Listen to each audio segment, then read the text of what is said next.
ഒന്നും രണ്ടുമല്ല 11 വെടിയുണ്ടകൾ നെഞ്ചിൽ തറച്ചിട്ടും ആ ഭീകരരെ അവൾ തടഞ്ഞു നിർത്തി. രാജ്യം കണ്ട ഏറ്റവും വലിയ ഭീകരാക്രമണം തടഞ്ഞ വനിതാ കോൺസ്റ്റബിൾ. വർഷം 2001 ഡിസംബർ 13.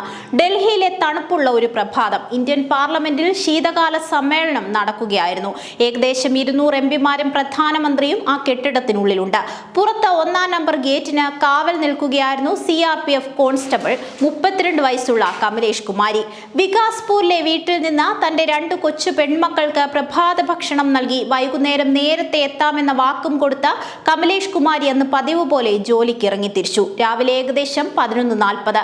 പാർലമെന്റ് സ്റ്റിക്കറും ചുവന്ന ബീക്കണും ഘടിപ്പിച്ച ഒരു വെളുത്ത അംബാസഡർ കാർ ഗേറ്റിനു നേരെ വന്നു. ആ വരവ് കണ്ടിട്ട് കമലേഷിന്റെ ഉള്ളിലെ പോലീസുകാരിക്ക് എന്തോ പന്തികേട് തോന്നി.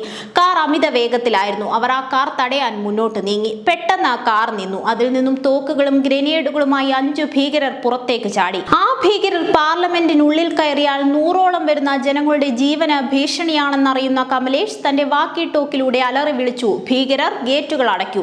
തങ്ങളെ മനസ്സിലാക്കിയെന്ന് തിരിച്ചറിഞ്ഞ ഭീകരർ കമലേഷിന് നേരെ വെടിയുതിർത്തു. 11 വെടിയുണ്ടകൾ അവളുടെ നെഞ്ചിലൂടെ തുളച്ചു കയറി. അവസാന നിമിഷം വരെ അവർ പറഞ്ഞത് ഗേറ്റുകൾ അടയ്ക്കൂ എന്നായിരുന്നു. അവരുടെ നിലവിളി കേട്ട മറ്റു സുരക്ഷാ ഉദ്യോഗസ്ഥർ പാർലമെന്റിന്റെ പ്രധാന ഗേറ്റുകൾ അടച്ചു. തുടർന്നുണ്ടായ ഏറ്റുമുട്ടലിൽ സൈന്യം 5 ഭീകരരെയും വധിച്ചു. അവർ അന്ന് മുന്നറിയിപ്പ് നൽകിയില്ലായിരുന്നുവെങ്കിൽ ഒരുപക്ഷെ ഇന്ത്യ കണ്ട ഏറ്റവും വലിയ കൂട്ടക്കൊല അവിടെ നടക്കുമായിരുന്നു. സ്വന്തം ജീവൻ നൽകി അവർ ഇന്ത്യയും ജനാധിപത്യത്തെയും കാത്തു. വൈകുന്നേരം വേഗം മടങ്ങി വരാമെന്ന് പറഞ്ഞുപോയ അമ്മയുടെ മക്കളുടെ കാത്തിരിപ്പ് മാത്രം ബാക്കിയായി. മരണാനന്തരം രാഷ്ട്രം അവർക്ക് അശോകചക്ര നൽകി ആദരിച്ചു. അങ്ങനെ അശോകചക്ര ലഭിക്കുന്ന ആദ്യത്തെ വനിതാ പോലീസ് ഉദ്യോഗസ്ഥയായി കമലേഷ് കുമാരി.